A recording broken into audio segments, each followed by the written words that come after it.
오늘 한의학 이슈 브리핑에서 준비한 키워드는 첩약 급여와 앞두고 또 발목 잡기 나선 의사협회, K한의학 세계와 비대면 온라인으로 추진, 침치료, 고혈압 환자의 합병증과 사망 위험 낮춘다입니다. 안녕하십니까. 한의계의 다양한 이슈를 알기 쉽게 소개해드리는 한의학 이슈 브리핑의 최건입니다. 오늘도 대한한의사협회 방대건 수석부회장님께서 나와주셨습니다. 안녕하세요. 안녕하세요. 대한한의사협회 수석부회장 방대건입니다. 반갑습니다. 첫 번째 키워드부터 살펴보겠습니다. 최근 대한의사협회가 첩약 건강보험 시행을 무산시키기 위해 연이어 집회를 개최했는데요. 이것이 국민들로부터 많은 비난을 받고 있다고 들었습니다. 예, 그렇습니다. 올 연말부터 시행 예정인 첩약 건강보험 시범 사업을 저지하기 위해 최대집 회장을 비롯한 의협 회원들이 지난달에 이어 이번 달에도 집회를 강행했는데요. 이에 대해 국민의 건강은 안중에도 없는 직역 이기주의라는 질타가 쏟아지고 있습니다. 의사협회가 첩약 보험을 반대하고 있는 이유는 무엇인가요? 네, 우선 의협에서 반대 근거로 주장하고 있는 과잉 진료와 보험 재정 악화 우려는 터무니없다고 하겠습니다. 우리나라 건강보험 진료비가 총 85조 원인데 이 가운데 현재 한의 분야는 3.5%인 3조 119억 원에 불과합니다.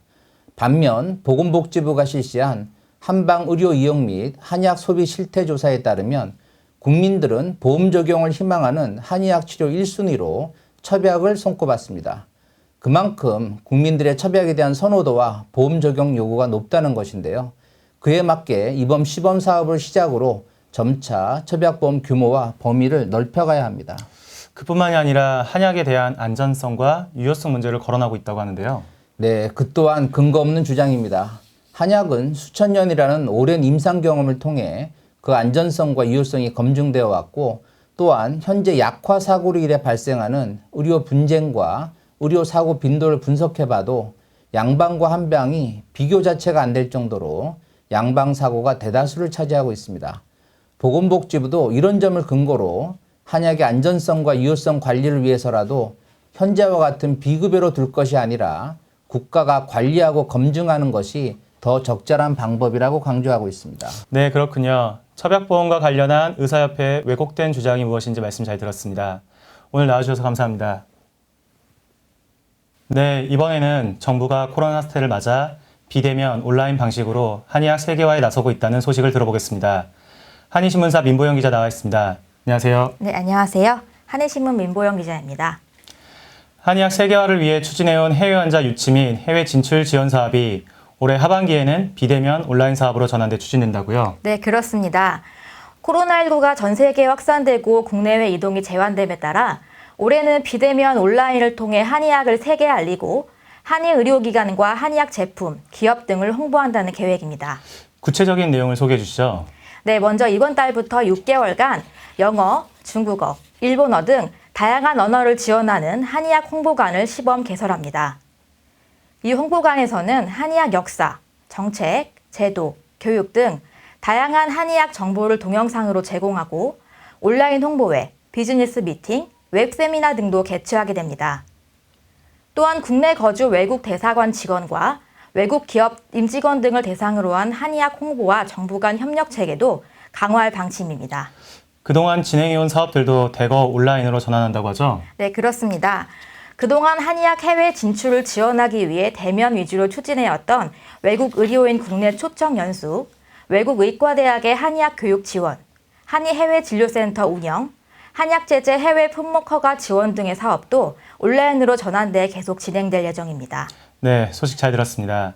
오늘 나와주셔서 감사합니다. 네, 감사합니다. 네, 이번에는 침치료가 고혈압 환자의 뇌심혈관 합병증 및 사망 위험을 낮춘다는 소식이 들어와 있습니다. 한의신문 강한웅 기자로부터 소식 들어보겠습니다. 안녕하세요. 네, 안녕하세요. 한의신문사 강한웅 기자입니다. 네, 침치료의 고혈압에 대한 효용성과 관련해 어떤 연구가 진행됐나요? 네, 고혈압은 심근경색과 뇌졸중으로 인해 사망에 이르는 중요한 위험인자입니다. 그동안 침치료로 고혈압을 치료할 수 있다는 연구 결과들이 속속 발표되면서 고혈압 환자들이 침치료를 받는 사례들이 늘어나고 있는데요. 이번 연구는 경희대학교 대학원 기초한의학과 임살빈아 교수 연구팀이 40세 이상에서 79세까지 고혈압 진단을 받은 사람 가운데 혈압 강화제 복용을 시작한 6만 8천여 명의 데이터를 분석한 것입니다.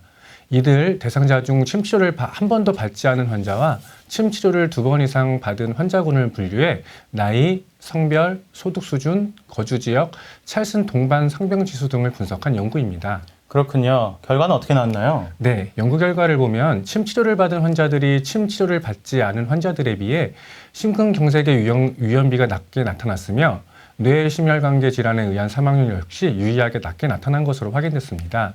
특히 이번 연구 결과는 웹 오브 사이언스에 등재된 과학기술 분야 국제학술지인 아큐펀처 인 메디신에 게재되기도 했습니다. 네, 이번 연구의 의미와 향후 과제에 대해서도 언급이 있었나요? 네, 경희대 임설빈아 교수는 이번 연구를 한방치료와 양방치료를 병행할 때 고혈압 환자의 심혈관계 질환 합병증 발생 위험을 낮출 수 있다는 가능성을 발견한 것에 의미를 부여하고 있습니다. 그렇군요. 앞으로 보다 활발한 한양방 간 연구 협력을 통해 국민 보건 향상에 보다 도움이 되는 연구가 나오기를 기대하겠습니다. 강 기자님 수고하셨습니다. 감사합니다. 오늘 준비한 한의학 이슈 브리핑은 여기까지입니다. 다음 시간에도 더욱 알찬 정보로 다시 찾아오겠습니다. 감사합니다.